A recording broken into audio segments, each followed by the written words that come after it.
Well, as you can see, I decided to get started on the body, and one of the things I need to do is get this floor hump to match the transmission and the linkage for that transmission.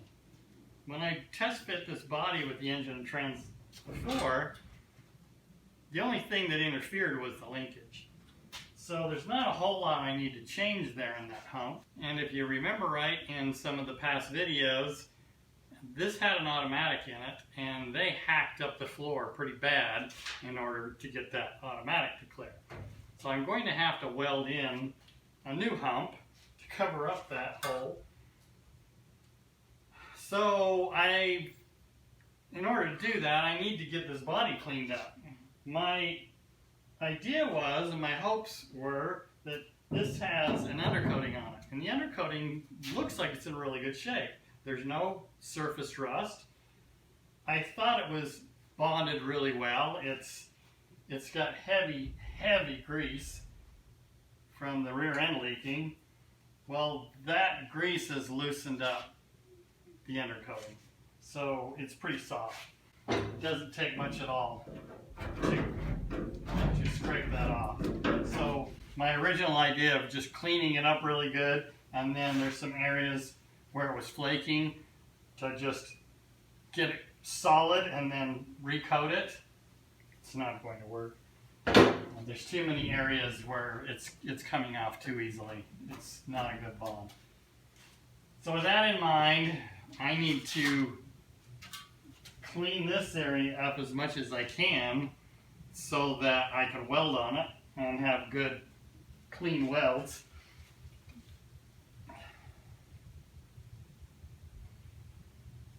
It's just not fun. It's just, I could wire weld this off. It throws the stuff all over the place. Scraping it off does scrape off pretty easy. There are some areas that don't scrape very well, but it's just a matter of getting a heat gun, heating it up, and then it comes off pretty easy. We're just looking at a lot of labor. There's no real simple way to do this other than blasting it off. And I live in a condo.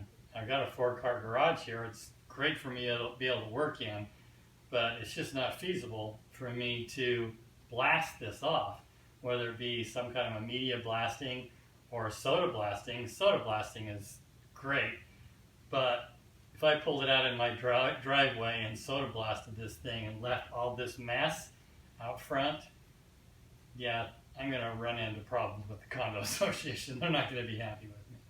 So then I've got to take the body somewhere else. And to get this body off of a chassis onto a trailer somehow, without a rotisserie, without some kind of a frame that it can be mounted to, that it can be rolled on and then picked back up again, just comes down to I'm going to have to use the good old-fashioned elbow grease and just start scraping it off. Especially by the time I get this body somewhere else, I will have probably half of this done, just in the amount of labor it takes me to get it somewhere.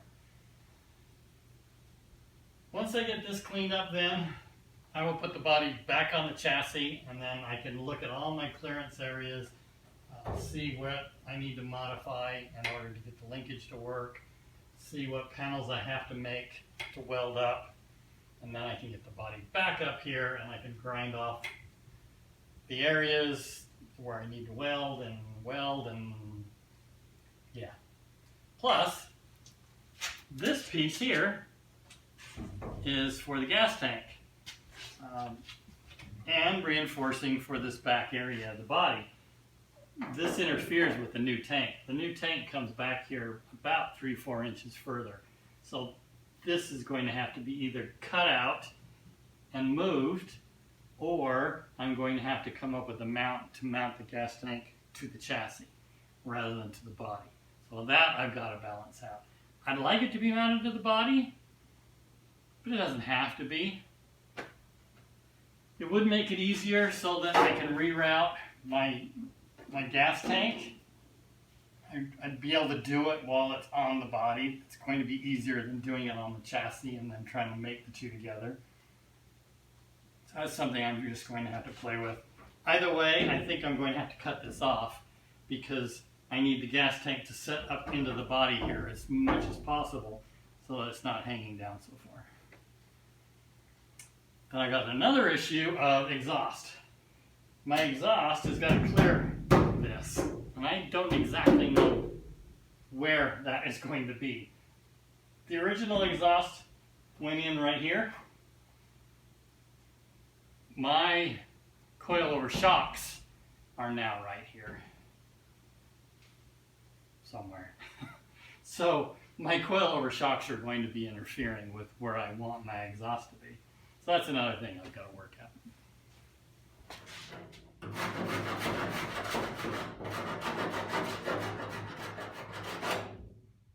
Now that I'm under here, I'm noticing I've got some bend areas. This has been bent down a little bit from the clouds climbing in and out of it. There's an area right here where they drilled some holes and they had some air lines running across here. Those air lines for blowing up balloons and air cannons and things that way. So those are going to have to be fixed. This was caved up in pretty good. There was a big air tank here. Looks like they bottomed out. They shoved that up into the floor. So then I've got to straighten that out. But it's solid. There's no rust. And these areas, I've been just kind of bumping them back and forth with a hammer and dolly. It takes two people. You got to have one person on each side. But they're straightening out pretty easy. Like I said, the coating comes off pretty easy with just a chisel. Just time consuming.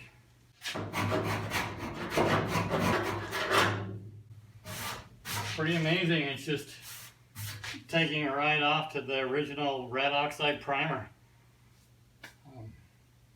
Got lucky with this body.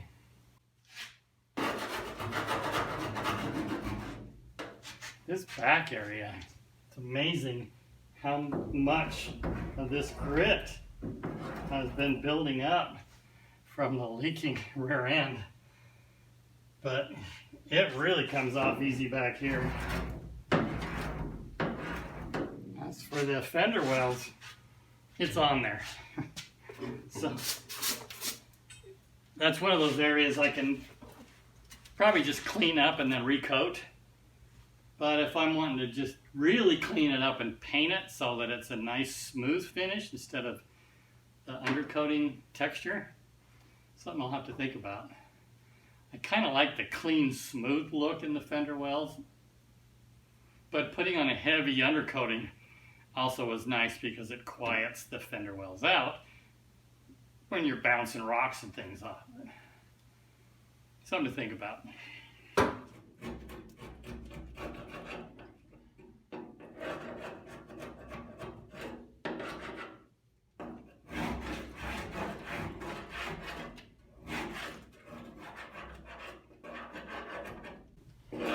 Little ribs and details kind of slow things down a little bit, but I've gotten this whole area done in 30-35 minutes, so it's not bad. Well, I've got the majority of it cleaned up. I'm about 8 hours into it. Scraped it all, and then I used an industrial cleaner, cleaned it all down. There's still a few little spots here and there, but a wire wheel just takes care of that. This rocker had a little bit of surface rust. I just sprayed some rust remover chemicals on it. It's the kind of chemicals you need to really soak the parts in, but it's hard to soak panels like this. Basically what they recommend is you spray material on, and then you put a paper towel over it and put plastic over it so it'll hold that moisture. This is what I use. Vaporust. You just use it straight out of the container. You don't dilute it or anything. It works pretty good. So up close you can see the fender wells. I've got them all cleaned up. I don't think I'm going to coat these after all. I'm going to just paint them. It's just so awesome to be able to see all of the original metal untouched. There's no surface rust. These areas are typically heavy rust areas. You can see just a little bit of surface rust along the bottom. These seams are excellent. So to be able to just paint all this black,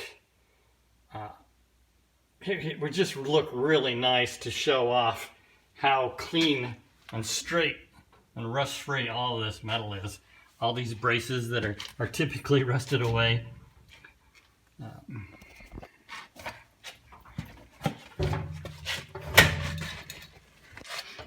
Right here is one of the areas where they've drilled some big holes in it for the airlines that I was talking about. I need to clean that up and weld some plugs over those holes. This is where the automatic transmission, they really hacked up the floor in order to get that in. This area right here is going to interfere with my stick shift linkage, so I've got to modify that a little bit more.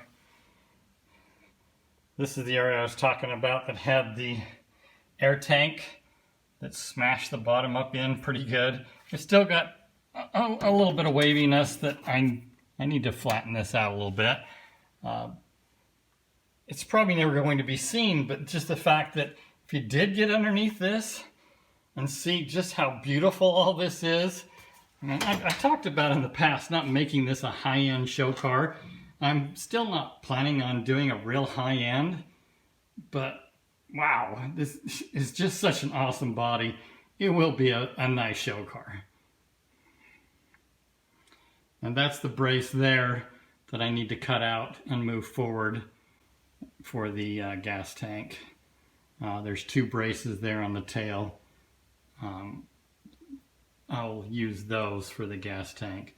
I still got some grime right there that I'll have to clean up.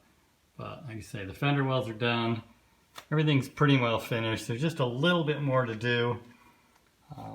And then up underneath this side of the body, I've got some work to do that's too hard to do leaning up over backwards. So I'm going to take this chassis off of my brackets that I've got, and I'll stand it up on the opposite edge and finish cleaning up that other wheel well, and then I can get started on doing this floor repair and the hump change and everything I need to do that way.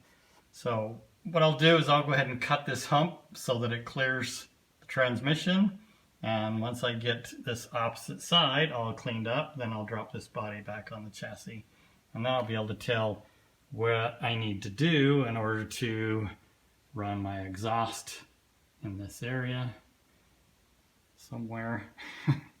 I think the original exhaust ran across right here, because that area, the undercoating was just baked on. So yeah, I'm pretty sure that got cooked in there pretty good, but it wasn't too bad to clean up.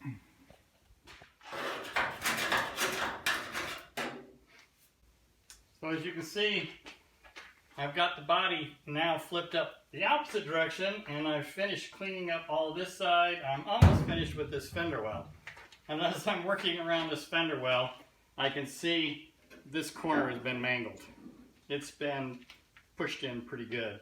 And there's an inner drop panel here, there's the outer fender well, and then there's the fender itself. And where they all come together, it's really messed things up on the inside here. And because they're all spot welded together, about the only way you can fix this correctly would be to drill out the spot welds, take the panels apart, straighten them all out, put them back together.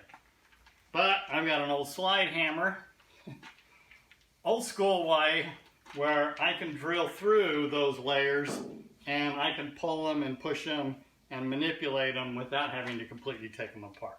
So I'll be working on that in a future video. At this point, I'm basically done with everything under here. For now, I need to get the body back on the chassis, Now that the motor, transmission, rear end, everything is complete, and then I can figure out how to finish up the belly of this thing, and then it'll come back off.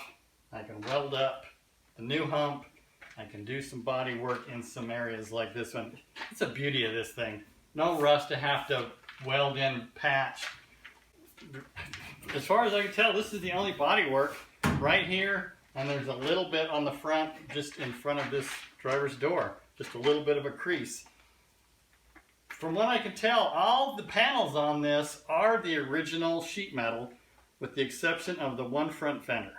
It's a shame that somebody hacked up the floor, but a lot of these end up being hot rodded anyways, just like this one's going to be. So luckily there's a lot of original 4-cylinder and 6-cylinder Jeepsters out there, so no harm done. Whoever tore this thing all up in the 70s and 80s to make a clown car out of it didn't really ruin it. But for now, I'll lower this back down, get the body on the chassis. It's a little more work. Thanks for watching. Appreciate you tuning in. Keep an eye out for upcoming videos. Now that it's getting winter time, I'm hoping to get more time in and do a lot more work on this thing. Thanks again. Bye for now.